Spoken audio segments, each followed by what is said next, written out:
kasi yung sinasabi niya na mananakit sa kanya. Sa lahi natin.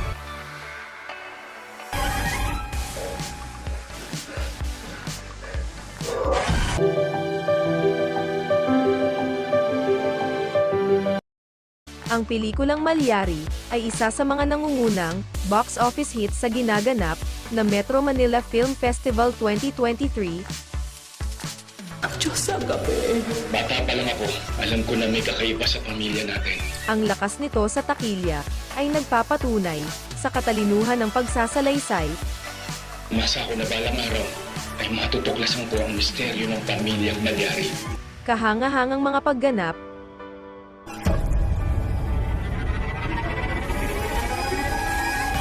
at isang makinis na pagkakasama ng mga elemento ng takot at saya.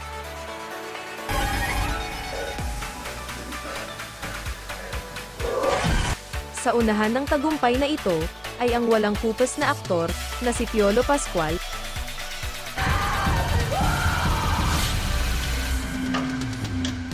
na gumanap ng mga triplet role bilang priest, documentary producer, Father Severino Malyari. Ayon sa lumakusap. at doktor. Bawat karakter ay masalimuot na inihabi sa tela ng trahedya. Usapan, ang mga pinatay ni Father ay mga mandarampo. Ang pagganap ni Piolo sa tatlong karakter ng Malyari Wow, tagapagligtas. Ano ba hinahanap mo na yan? sa iba't ibang panahon ay sobrang kahanga-hanga. Ano kasi yung sinasabi niya na mananakit sa kanya. Sa lahi natin. Ang kanyang pagganap sa bawat papel ay nagpapakita ng kanyang kakayahan May ilan-ilan na katulad natin na nakakalakbay. na magbigay buhay at magbigay turing sa magkakaibang personalidad.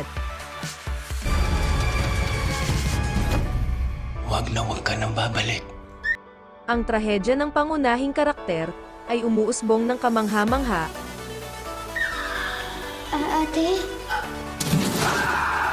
na walang sinayang na eksena, kuha, o paglipat, itinatampok ang manonood. Kailangan ko muna siguraduhin na hindi mangyayari sa iyo nakikita. Mula sa mga ugat ng kasaysayan hanggang sa kasalukuyang kwento, You're just being delusional. Kung kailangan ko mahusay na napanatili ng Malyari ang kahalagahan ng atensyon ng manonood. pumunta sa dilim, gagawin ko. Hindi ba dapat magiging Nagbubunyag ng mga misteryo sa buong takbo nito. tayo ng Diyos? Umuwi na lang tayo Dahil ang Malyari ay trending topic sa social media at nakakatanggap ng positibong mga review, matingga. May hinahanap ako dito. Ano ba talaga nangyayari sa'yo? malinaw na iniwan ng pelikulang ito ang isang hindi malilimutang marka Ka pa nagpunta rito? Bakit hindi ka na natin sa kinabukasan mo? sa pelikulang Pilipino. Ang tambalang Piolo Pascual at Janela Salvador ay ipinupuri sa kanilang galing at chemistry, at ang manonood ay nagpapahayag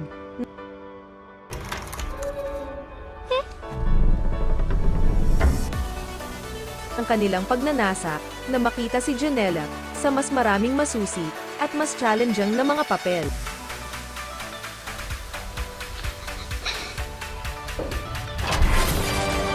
Ang pagganap ng aktres bilang sub-heroine ay nagbibigay ng karagdagang dimensyon sa Malyari.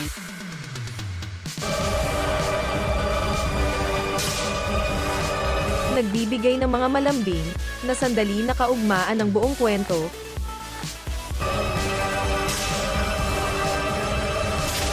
Ang musical scoring, cinematography, at acting ng pelikula Di ba? Isang ay tumatanggap ng malawakang papuri, nagbibigay ng kontribusyon sa Malyari bilang isa sumpa ang magmahal. sa pinakamahusay na pelikulang horror mula sa MMFF. Ang pelikula ay isang cinematic masterpiece, habang ang pelikula ay nagpapatuloy sa paglikha ng ingay, malinaw na ito'y nagiiwan ng isang hindi malilimutang marka sa larangan ng Philippine cinema. Yung mga ka-showbiz buzz, isa rin ba ang malyari sa mga balak niyong panoorin sa MMFF 2023? Mangyaring mag-iwan kayo ng comments at ating pag-usapan.